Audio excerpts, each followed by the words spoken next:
Good afternoon, Year 3. Right, we're going to carry on with Chapter 8 now. Hopefully, in this chapter, Klaus finds out what Count Olaf is up to. Remember, he put that book underneath his shirt. He borrowed it, not stole it, because he's a good person. He probably will put it back, but I think if I were him, I would have done the same thing, and hopefully he's going to find what Count Olaf is up to and what his plan is, because he is definitely up to something. Definitely. Klaus stayed up all night reading, which was normally something he loved to do. Back when his parents were alive, Klaus used to take the flashlight to bed with him and hide under the covers, reading until he couldn't keep his eyes open. Some mornings, his father would come into Klaus's room to wake him up and find him asleep, still clutching his flashlight in one hand and his book in the other. But on this particular night, of course, the circumstances were much different. Klaus stood by the window squinting as he read his smuggled book by the moonlight that trickled into his room. He occasionally glanced at his sisters. Violet was sleeping fitfully, a word which here means with much tossing and turning, on the lumpy bed, and Sunny had wormed her way into the pile of curtains that she just looked like a small heap of cloth. Klaus had not told his siblings about the book because he didn't want to give them false hope. He wasn't sure the book would help them out of the dilemma. The book was long and difficult to read, and Klaus became more and more tired as the night wore on. Occasionally his eyes would close. He found himself reading the same sentence over and over. He found himself reading the same sentence over and over. He found himself reading the same sentence over and over. But then he would remember the way the hook hands of Count Olaf's associate had glinted in the library, and would imagine them tearing into his flesh, and he would wake up and continue reading. He found a small scrap of paper and tore it into strips, which she used to mark significant parts of the book. By the time the light outside was grey with the approaching dawn, Klaus had found out all he needed to know. His hopes rose along with the sun. Finally, when the few birds began to sing, Klaus tiptoed to the door of the bedroom and eased it open quietly, careful not to wake the restless Violet or Sunny, who was still hidden in the pile of curtains. Then he went to the kitchen and sat and waited for Count Olaf. Do you reckon he's going to confront him? Oh, that's brave. Do you think he's going to say something? Or, I don't know. Is he going to say something or pretend that something's really normal? I don't want him to confront him because I think he could end up getting maybe another hit round the face. He didn't have to wait for long before he heard Olaf trumping down the tower stairs. When Count Olaf walked into the kitchen, he saw Klaus sitting at the table and smirked, a word which here means smiled in an unfriendly, phony way, like this. Give me a smirk. Bit creepy. Ooh. Hello, orphan, he said. You're up early. Klaus's heart was beating fast, but he felt calm on the outside. That's a bit like show me, don't tell me there, isn't it? Klaus's heart was beating fast. What can you infer from how he's feeling from Klaus's heart was beating fast? That's a good show me, don't tell me there. As if he had on a layer of invisible armour. I've been up all night, he said, reading this book. He put the book out on the table so Olaf could see it. It's called Nuptial Law, Klaus said, and I learned many interesting things while reading it. Count Olaf had taken out a bottle of wine to pour himself some breakfast, but when he saw the book he stopped and sat down. The word nuptial, Klaus said, means relating to marriage. I know what the word means, Count Olaf growled. Where did you get that book? From Justice Strauss's library, Klaus said, but that's not important. What's important is I have found out your plan. Is that so? Count Olaf said, his one eyebrow raising. And what is my plan, you little runt? Klaus ignored the insult and opened the book to where one of the scrap papers was marking his place. The laws of marriage in this community are very simple, he read out loud. The requirements are as followed. The presence of a judge, a statement of I do by both the bride and the groom, and the signing of an explanatory document in the bride's own hand.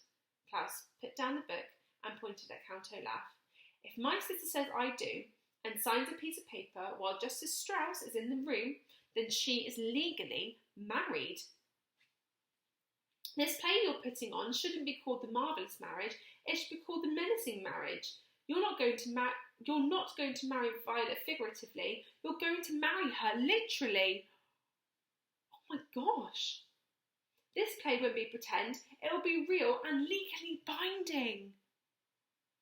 Oh my gosh, that's a very clever plan. Count Olaf laughed a hoarse laugh. Your sister isn't old enough to get married. I think he's there trying to throw him off the scent a little bit, trying to think, no. She can get married if she has the permission of her legal guardian, acting in loco parentis, Klaus said. I read that too. You can't fool me.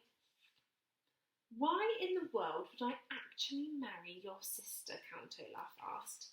It is true that she is very pretty, but a man like myself can acquire a number of beautiful women. Klaus turned to a different section of neutral law. A legal husband, he read out loud, has the right to control any money in the possession of his legal wife. Klaus gazed at Count Olaf in triumph. You're going to marry my sister to gain control of the Baudelaire fortune, or at least that's what you planned to do. But when I show this information to Mr. Poe, your play will not be performed and you will go to jail. Count Olaf's eyes grew very shiny, but he continued to smirk at Klaus. This was surprising. Klaus had guessed that once he announced what he knew, this dreadful man, who would have been very angry, even violent.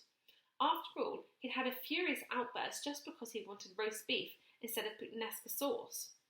Surely he'd be even more enraged to have his evil plan discovered.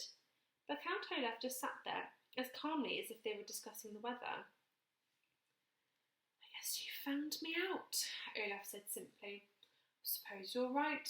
I'll go to prison, and you and the other orphans will go free. Now why don't you run up to your room and wake your sisters? I'm sure they'll want to know all about your grand victory over my evil ways. Klaus looked closely at Count Olaf, who was continuing to smile as if he'd just told a clever joke. Why wasn't he threatening Klaus in anger, or tearing his hair out in frustration, or running to pack his clothes and escape? This wasn't happening at all the way Klaus wanted it to. Well, I will go tell my sisters, he said, and walked back into the bedroom.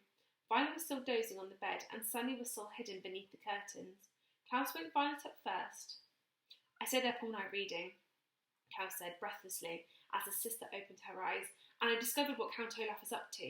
He plans to marry you for real, and when you and Justice Strauss and everyone is all thinking it's just a play, and once he's your husband, he'll have control over our parents' money, and he can dispose of us. How can he marry me for real? Violet asked. It's only a play. The only legal requirements of marriage is in this community, Klaus explained, holding the neutral law to show his sister where he'd learnt this information, are your saying, I do, and signing a document in your own hand in the presence of a judge, like Justice Strauss. But surely I'm not old enough to get married, Violet said. I'm only 14. Ooh. Girls under the age of 18, Klaus said, flipping to another part of the book, can marry if they have the permission of their legal guardian. That's Count Olaf. No, Violet cried. What can we do? This is all very weird, isn't it? Oh, what a horrible, horrible plan. I would not want to be Violet in this situation. We can show this to Mr. Poe, Klaus said, pointing to the book, and he will finally believe us that Count Olaf is up to no good. Quick, get dressed while I wake up Sunny, and we can be at the bank before the time it opens. Violet, who usually moved slowly in the mornings, nodded and immediately got out of bed and went to the cardboard box to find some proper clothing. Klaus walked over to the lump of curtains to wake up his younger sister. Sunny, he called out kindly, putting his hand where he thought his sister's head was. Sunny. There was no answer. Klaus called out Sunny again and pulled away at the top fold of the curtains to wake up the youngest Baudelaire child. Sunny, he said, but then he stopped, for underneath the curtains was Nothing but another curtain. He moved aside all the layers, but his little sister was nowhere to be found. "Sonny!" he yelled, looking around the room. Violet dropped the dress she was holding and began to help him search. They looked in every corner, under the bed, and every single cardboard box. But Sonny was gone. I think this is why Count Olaf was looking so smug. I reckon he's taken her. And that's why he wasn't panicking, because he knew he had Sonny. "Where can she be?" Violet asked worriedly. "She's not the type to run off." "Where can she be, indeed?" said a voice behind them, and the two children turned around. Count Olaf was standing in the doorway, watching Violet and Klaus as they searched the room. His eyes were shining brighter than they ever had, and he was still smiling like he just uttered a joke. That's the end of chapter 8. Oh no! It was all going so well, and now Count Olaf has Sonny. I mean, he hasn't said it at all. It's not been said. This is an inference here, but I'm pretty sure you'll be with me in inferring from Count Olaf's behaviour when Klaus was talking to him, to now Sonny being missing, and now Count Olaf talking the way he is. I'm taking a big assumption that he's got Sonny, and that's why he's not panicking. Because if Violet and Klaus go to Mr. Poe, he might do something to Sonny. That's taken a bit of a turn. I mean, at least we know what Count Olaf's plan is now, but I don't know how they're going to get out of this situation, out of this series of unfortunate events. What a series of unfortunate events they're coming into. I don't know how they're going to get out of this. Hopefully we'll find out in chapter 9. We have read so much of this book, and I'm still completely gripped as much as I was when I first started reading. So join me tomorrow to read chapter 9. See you then. Bye.